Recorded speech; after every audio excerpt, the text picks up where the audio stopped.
Hello everyone. Our topic of study is functions of information system.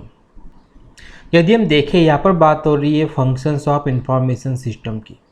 Information system से mind में आता है कि किसी कंपनी से रिलेटेड है, माइंड में आता है किसी ऑर्गेनाइजेशन से रिलेटेड है। एंड कंपनी और ऑर्गेनाइजेशन का एक ही बेसिक फंक्शन होता है और वो फंक्शन होता है बिजनेस फंक्शन।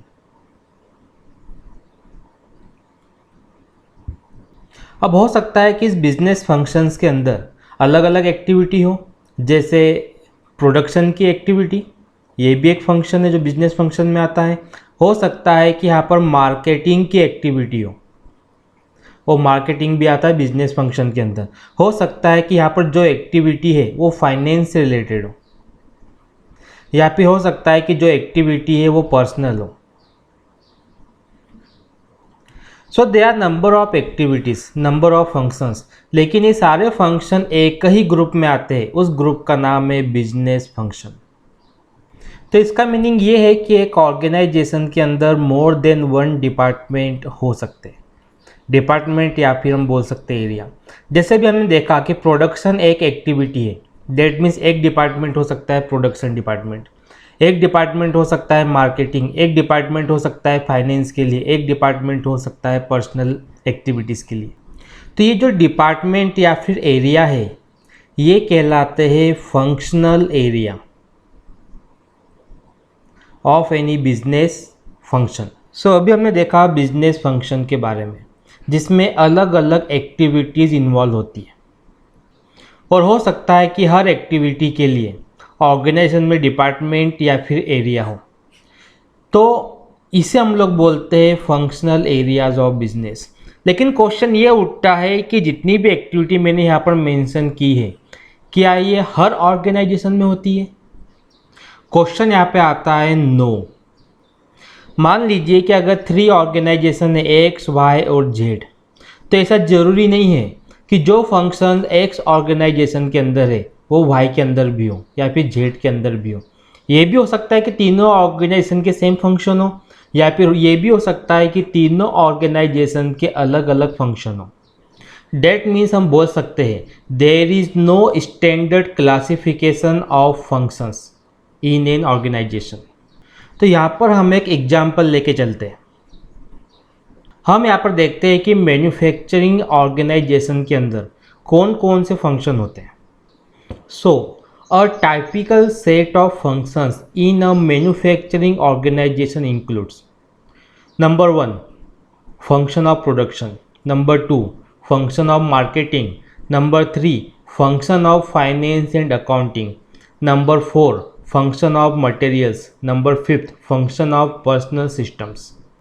ये कुछ फंक्शंस को हमने यहाँ मेंशन किया है, बट हो सकता है कि जो फंक्शन है इनके भी सब फंक्शन हो। जैसे हमने यहाँ पे लिखा है प्रोडक्शन, तो प्रोडक्शन के भी सब फंक्शन हो सकते हैं, मार्केटिंग के भी सब फंक्शन हो सकते हैं।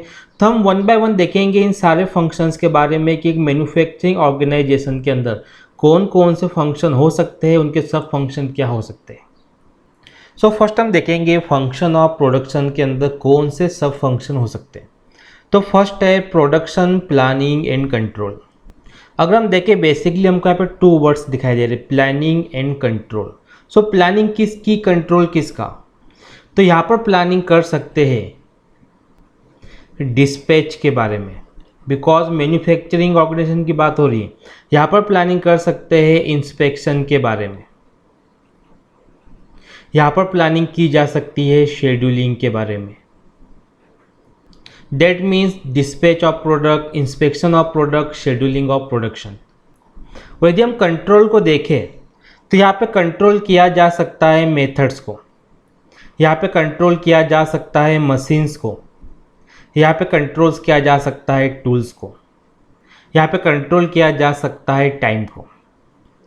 Time means operating time. अब प्रोडक्शन में सेकेंड सब फंक्शन है इंजीनियरिंग स्टैंडर्ड्स। अगर हम देखें इस फंक्शन के अंदर जो कि प्रोडक्शन है, यहाँ पर बात हो रही है प्रोडक्ट की। एंड इंजीनियरिंग स्टैंडर्ड्स एक तरह का डॉक्यूमेंट होते हैं। एक ऐसा डॉक्यूमेंट जिसके अंदर प्रोडक्ट से रिलेटेड कैरेक्टरिस्टिक्स को मेंशन किया जाता है, प्रोडक्ट से रिलेटेड टेक्निकल डिटेल्स को मेंशन किया जाता है एंड अदर डिटेल्स को मेंशन किया जाता है, और ये इंफॉर्मेशन मैच होने को होना प्रोडक्ट से। मींस एक तरह का स्टैंडर्ड मेंशन होता है इंजीनियरिंग स्टैंडर्ड्स के अंदर, जो कि एक तरह का डॉक्यूमेंट है।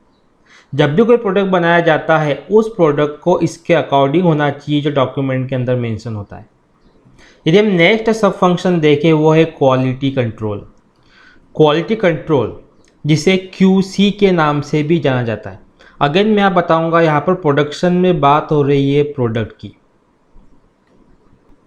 एंड QC का यूज़ किया जाता है स्टैंडर्ड को मेंटेन करने के लिए।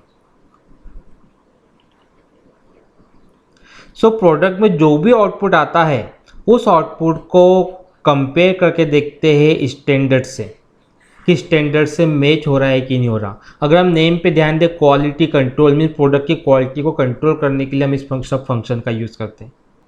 नेक्स्ट है R&D सब फंक्शन।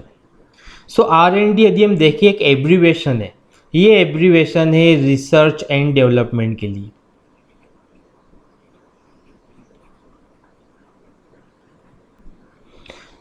जो भी वर्कर्स होते हैं, जो भी एम्प्लॉय होते हैं, इन एम्प्लॉय को ट्रेन करना भी ज़रूरी है।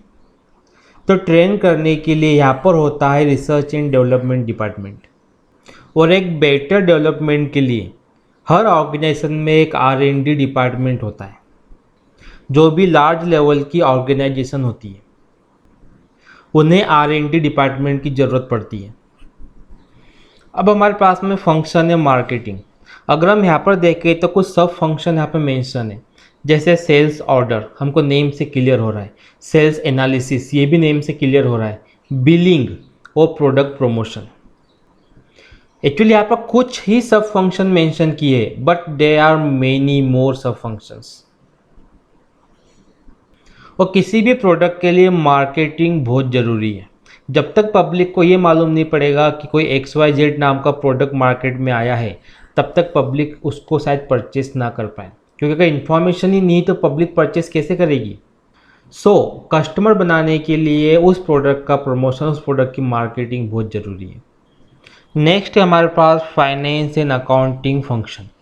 अगर हम देखें, ये रिलेटेड है मनी से, ये रिलेटेड है कॉस्ट से, ये रिलेटेड है एक्सपेंस से, ये रिलेटेड है फाइनेंस से। मीन्स यहाँ बात हो रही है पैसों की, तो यहाँ पर आता है एक फाइनेंस एंड अकाउंटिंग डिपार्टमेंट। अगर हम सब फंक्शन में देखें, cost accounting, then budgeting, then financial planning, then accounts payable, ये कुछ सब फंक्शन मैंने यहाँ पर मेंशन किए हैं। यहाँ पर मेनी मोर सब फंक्शंस आ सकते हैं। नेक्स्ट फंक्शन हमारे पास है मटेरियल्स। यदि हम यहाँ पे सब फंक्शन देखें, वो है material planning, bill of material, cost estimate, warehousing planning. Again मैं यहाँ पर कहना चाहूँगा कि यहाँ पर कोई स्पेसिफिक क्लासिफिकेशन नहीं है फंक्शन और सब फंक्शंस का। ये डिपेंड करता है ऑर्गेनाइजेशन पे कि उसको किस तरह के फंक्शन बनाने हैं, किस तरह के सब फंक्शन बनाने हैं। हम ओनली एक जनरल आइडिया ले रहे हैं कि इस तरह के सब फंक्शन किसी फंक्शन के अंदर हो सकते हैं। नेक्स्ट हमारे पास फंक्शन है पर्सनल। यदि हम यहाँ पे सब फंक्शन देखें तो employ recruitment, employ development, employ transfer, employ retirement, these are some of the sub function in function personal. So अभी हमने क्या देखा, functions of information system totally depends on type of organization, कि ऑर्गेनाइजेशन किस type की है। अगर हम यहाँ पर देखें, हमने मैन्युफैक्चरिंग ऑर्गेनाइजेशन को लिया था तो हमने उसके हिसाब से फंक्शंस देखे कि एक मैन्युफैक्चरिंग ऑर्गेनाइजेशन में कौन कौन से फंक्शन होते हैं। आई होप आपको आज का लेक्चर क्लियर हुआ होगा। आपकी तरफ से कोई भी डाउट हो, कोई भी क्वेश्चन हो, कमेंट बॉक्स में लिख भेजिए। नेक्स्ट एपिसोड में आपके डाउट को, क्वेश्चन को सॉल्व करने की पूरी कोशिश करेंगे। साथ ही हम नेक्स्ट एपिसोड में और भी कुछ नए टॉपिक्स देखेंगे MIS से रिलेटेड, जो आपके एग्जाम के पॉइंट ऑफ व्यू से काफ़ी इंपॉर्टेंट होंगे। Thank you for watching.